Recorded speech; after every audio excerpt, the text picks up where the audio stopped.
Cheers! Cheers!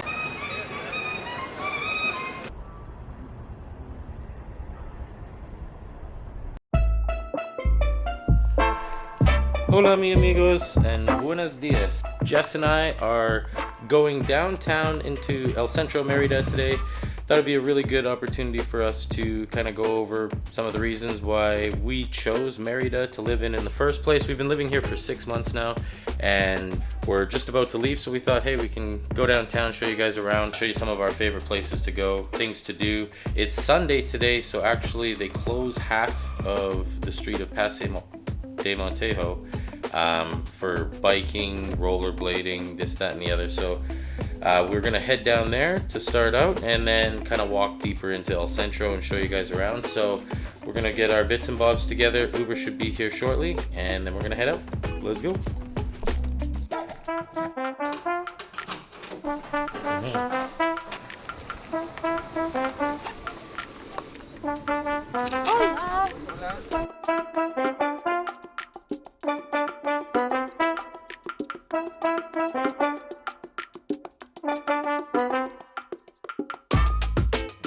Alright guys, so we just got down to Paseo de Montejo. Just came to Casa, Chica. The menu is pretty good. I mean, they've got some good prices. It's a really cool, like there's a bunch of art on the wall and then there's this beautiful little courtyard that goes out back then. A big tree that's like coming out of the concrete back over there. We've been here 3 times now and like we love this place. It's really good. And they have great mimosas, which I'm all for. Which we're all for. Yeah, it's really cool setting. I would definitely suggest anyone coming down to Merida to check out Casa Chica on Paseo de Montejo. After this, we're gonna go grab, hopefully be able to rent a couple bikes. We kind of got a late start in the day today, so we're gonna hopefully get that. Mimosas are here. Cheers. Cheers. How is it? So good. Just like makes my senses tingly.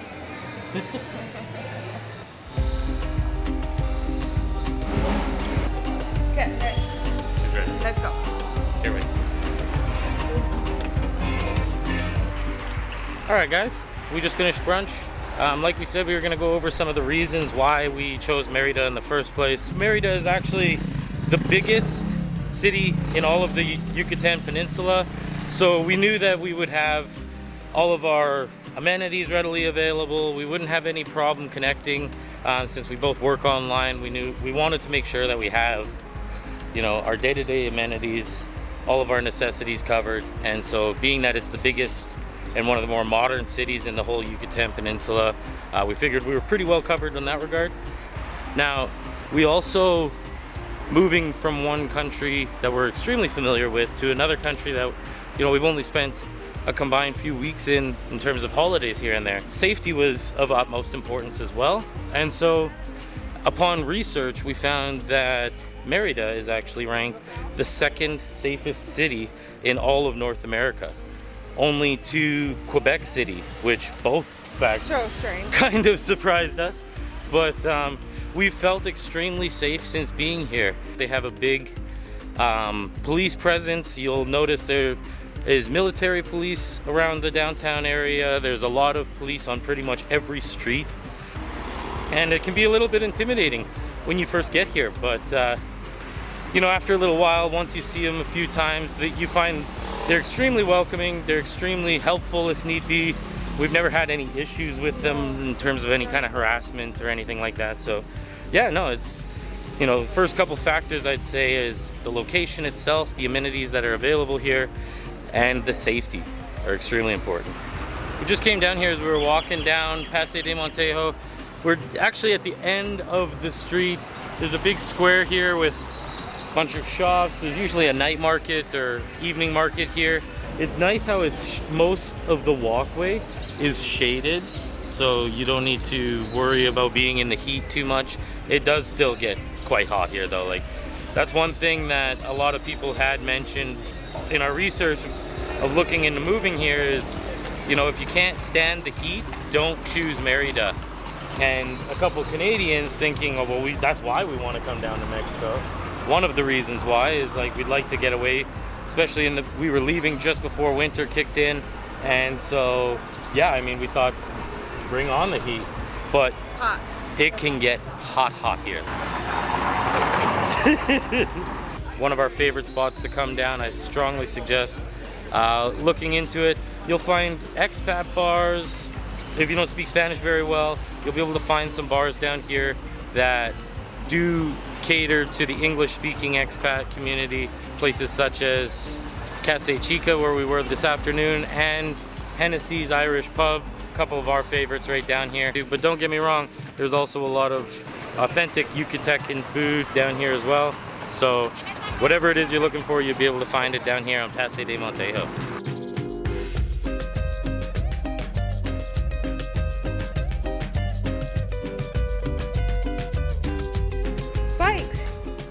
Bikes. Tours Renta. We might be able to rent bikes.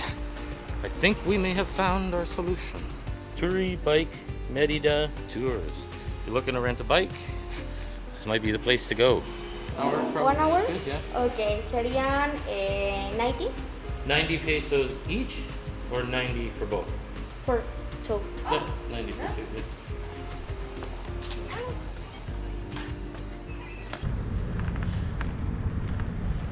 Yeah. We're riding bikes.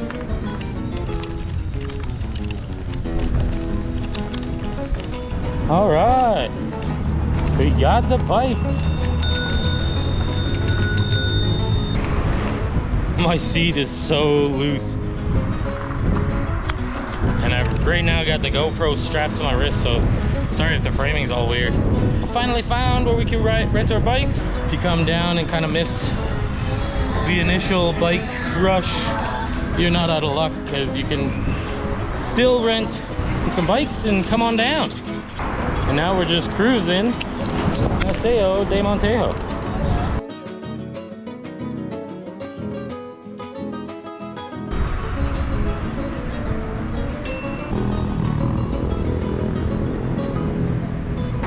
It's a shame that some people don't understand, like, you know, you don't need to tear things up, wreck things, or vandalize things. Saw a bunch of spray paint all over the monument back there. Not cool. Not cool. It's a shame that a select few can ruin the beauty for so many. I swear those people we just passed are gonna start thinking that we're following them. We've seen them like 6 times as we're going up and down. We keep stopping to take pictures and videos, and then we keep catching up to them, and then stopping and letting them pass, and then catching up to them. Just kind of looks kind of creeperish.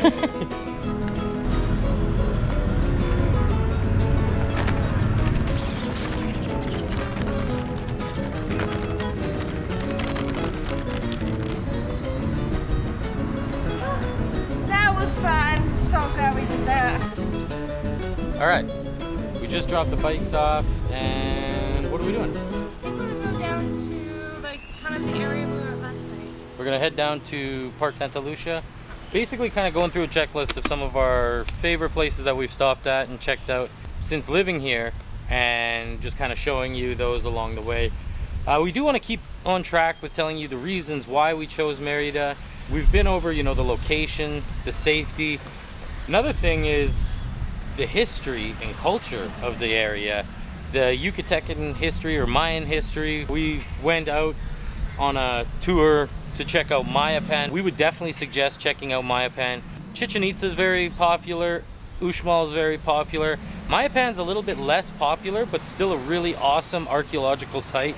It was empty when we went. But it was completely empty. So if you're trying to see some of those Mayan ruins, but escape that really touristy scene that you'll find at Uxmal or Chichen Itza, we would definitely suggest checking out Mayapan. The tour we took not only went to the Mayan ruins of Mayapan, but we also got to stop off at a really awesome cenote. So we would definitely suggest, actually, I'll put the link to his bio. What was his name? Russell? Russell, yeah. He's strongly recommended through a lot of the expat groups that we had gone to.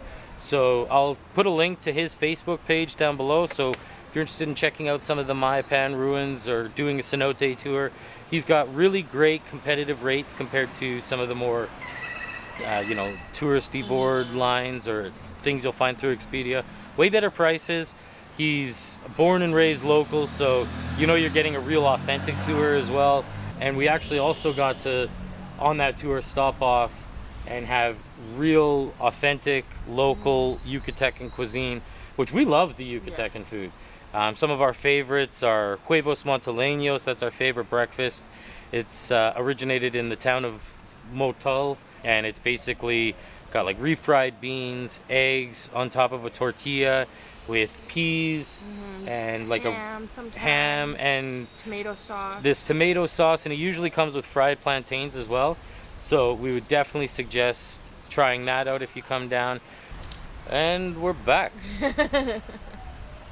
Battery died there. So yeah, like we said, the Yucatecan food, the culture itself was one of the big reasons we chose to come down here as, you know, one of the first states in Mexico for us to tour. Now, speaking of food, like we said, it's one of our favorite parts of being here is the local cuisine, and sometimes it's not so local cuisine. So we haven't really decided what we want to eat yet, but there's a lot of options, especially in the downtown area. We're gonna head out now to St. Lucia Park. Or past there where all the or maybe past there, but we'll walk by there so that you guys can get a quick look at that place. The very first dinner we ever had was in Parque de St. Lucia, or Santa Lucia. We really need to work on our pronunciation when it comes to Mexican places and Don't names. quote us. Or Spanish places and names. So I just started.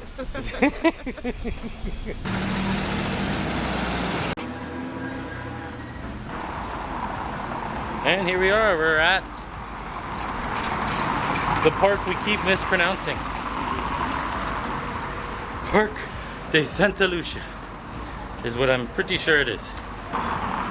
It's a beautiful park, lots of great restaurants. It's a very big shaded area. You'll see they have these chairs all throughout the city and in the parks, and some people even have them right outside their homes, where it's like two chairs side by side that you're facing each other. Down here you'll see a pair of massive kissing chairs, and they're just kind of spread throughout the whole park. There's a stage over here that you'll sometimes find people doing different little concerts. Can get quite busy in this little park actually on the weekend evenings. Really popular. It's like, I think it's pretty much center. Like we're pretty much smack down center. And if you're ever in Parque de St. Lucia, look at Calle 60. If you go all the way down that way, there's a bunch more restaurants and bars. We're gonna sit here for another minute or two, soak up this shade, and then continue on down Calle 60 to find somewhere for late lunch, early dinner. Let's do it. It's a good point just made. We've been wanting to like come up with something that's kind of our thing. So skulls, like mugs. Well, the thing that we can collect in every place that we go. One thing is we know we're going to a couple countries or cities that have beaches, so we're gonna be collecting sand from each area that we go to, but we also want to kind of have like a collectible thing that can be kind of our theme. So if you have any ideas, write down in the comments below, you know, if there's something that you think would be cool, that's kind of a touristy collectible that's easy to transport, because we are going from country to country to country. But we want something that's going to be, you know, unique, that's easy to find in each place. My grandmother used to collect spoons everywhere that she used to go. I've actually got the collection back at home still. Me and my cousin Sam, we kind of split that up after she had passed. So that's something I might continue to add to in memory of her, but we're also looking for something that's kind of our thing that we can continue to collect as little keepsakes of our travels. So if you have any ideas, comment in the comment section down below. We'd love to hear, you know, other little knick-knack ideas that people maybe collect. Something that you yourself collect, you know, let us know. Oh, this is one of Jess's favorite places, as she just pointed out. I think we need to stop here for lunch. Bistro 57. We need to stop here for lunch? Yeah, they do great live music, but it's not on right now, but it's really good. Great wine, great pasta. Yeah, it's a nice little Italian bistro. They've got what they call the best pizza in town. They've got a real cool little courtyard area as well. So yeah, I think we go check this out for lunch, eh? Yeah. let's go do lunch.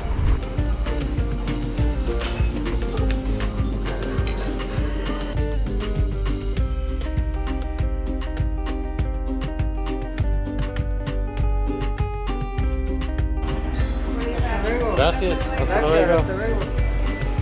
The city of Merida is actually known as the White City. It's one of the nicknames for Merida.